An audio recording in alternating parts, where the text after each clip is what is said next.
ध्यान दें दोस्तों, जब हम सच्चाई का साथ देते हैं तो सच्चाई हमारे साथ परछाई बनकर हमारे साथ चलती है।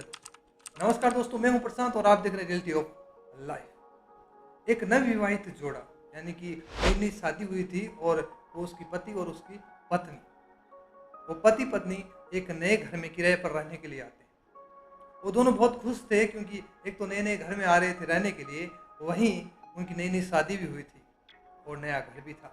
वो दोनों बहुत खुश थे और वो वहाँ से प्लान करके चलते हैं कि भाई आज हम इस घर में बहुत अच्छे से रहेंगे और हमेशा के लिए इसको अच्छा रखेंगे। और वो फिर उस घर में जाते हैं। जैसे वो उस घर में जाते हैं, उस घर की अच्छे से साफ सफाई करते हैं, अच्छे से उसमें सामान को सजाते हैं, अपनी तस्वीरें लगाते हैं, डाइनिंग टेबल लगाते हैं। अब जहाँ पे डाइनिंग टेबल लगी थी उसके सामने एक खिड़की थी और उस खिड़की से सामने वाली बालकनी में, जी हाँ, सामने वाले घर की बालकनी में कपड़े सुखा करते थे। जब पति पत्नी दोनों डाइनिंग टेबल पे बैठते खाना खाने के लिए, तो पत्नी हर बार एक बात बोलती थी कि यार वो देखो सामने वाली खिड़की में आपको दिख रहा है उन्होंने कितने गंदे कपड़े धो रखे हैं, कभी साफ भी नहीं करते ये लोग, कैसे लोग हैं, साफ सफाई नहीं करते, इनको कपड़े धोने भी नहीं आते। पति कुछ नहीं बोला, बेचारा चुप रहा। दूसरा दिन फिर हुआ, फिर सुबह हुई, फिर दोनों वही खाना खाने बैठे, पत्नी फिर बोल पड़ी। अब क्या है, ये तो रोज की बात होगी। फिर खिड़की चलती रहती थी, पत्नी रोज कहती थी कैसे लोग हैं यार, ये तो सफाई नहीं करते, कपड़े देखो कितने गंदे हैं। अब ऐसे करते करते एक महीना गुजर गया। अब एक दिन ऐसा हुआ कि सुबह सुबह फिर वही खाना खाने के लिए वो बैठे।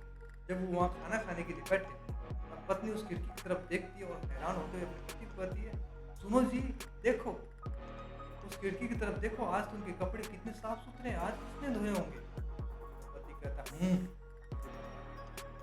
पत्नी कहती है कि आपको कैसे पता है। पति कहता है कि आज मेरी छुट्टी थी और सुबह मैं जल्दी उठा था, तो अपनी जो एक खिड़की है जिससे तुम देखती थी उसके बाहर कुछ धब्बे लगे थे, उसको मैंने कपड़े से रगड़ के साफ कर दिए, इसलिए खिड़की जो थी वो क्लीन हो गई, इसलिए तुम्हें बालकनी क्लीन दिख रही है। इस बार पत्नी कुछ नहीं बोल रही थी, सिर्फ पति बोला था और पत्नी बस चुप हो गई। दोस्तों, इस छोटी सी स्टोरी में हमें ये सीखने को मिलता है कि हम दुनिया की गलतियां देखते हैं, जी हाँ, हम लोगों में गलतियां खोजते हैं कि उसमें ये कमी है, उसमें वो कमी है, लेकिन हम अपनी अंतरात्मा में जाकर नहीं देखें कि हम में क्या कमी है। हम अपनी कमियों को नहीं सुधार पाते हैं, हम लोगों की चुगली और उनकी कमियां देखते रहते हैं और यही हमारे लिए कब विनाश का कारण बन जाती है हमें पता भी नहीं चलता। दोस्तों, इसीलिए कभी भी दूसरे की बुराई ना करें, दूसरों की बुराई ना करें और ना ही दूसरों में कभी बुराइयां देखें। आप सिर्फ अपने आप पे ध्यान दें और अपनी अच्छाई को देखें, और जिस दिन आप अपनी अच्छाई को देखेंगे, आपकी खुशी आपकी परछाई बनकर आपके साथ चलेगी। दोस्तों, कभी भी जीवन में किसी की ना तो बुराई करें और ना ही किसी की कमियां निकालें, क्योंकि कमियां निकालना आसान है लेकिन खुद को मन पवित्र करके रखना बहुत मुश्किल है। इसलिए हमेशा अपने मन को पवित्र करके रखें, अपने मन की खिड़की को साफ रखें, आपको पूरी दुनिया साफ नजर आएगी, वरना उसी खिड़की की तरह आपको भी पूरी दुनिया गंदी नजर आएगी, क्योंकि आपकी मन की खिड़की ही गंदी है। जिसका मन साफ होता है उसको दुनिया साफ नजर आती है, जिसका मन ही गंदा होता है उसको दुनिया गंदी नजर आती है। आई होप दोस्तों, छोटी सी कहानी से आपने बहुत कुछ सीखा होगा।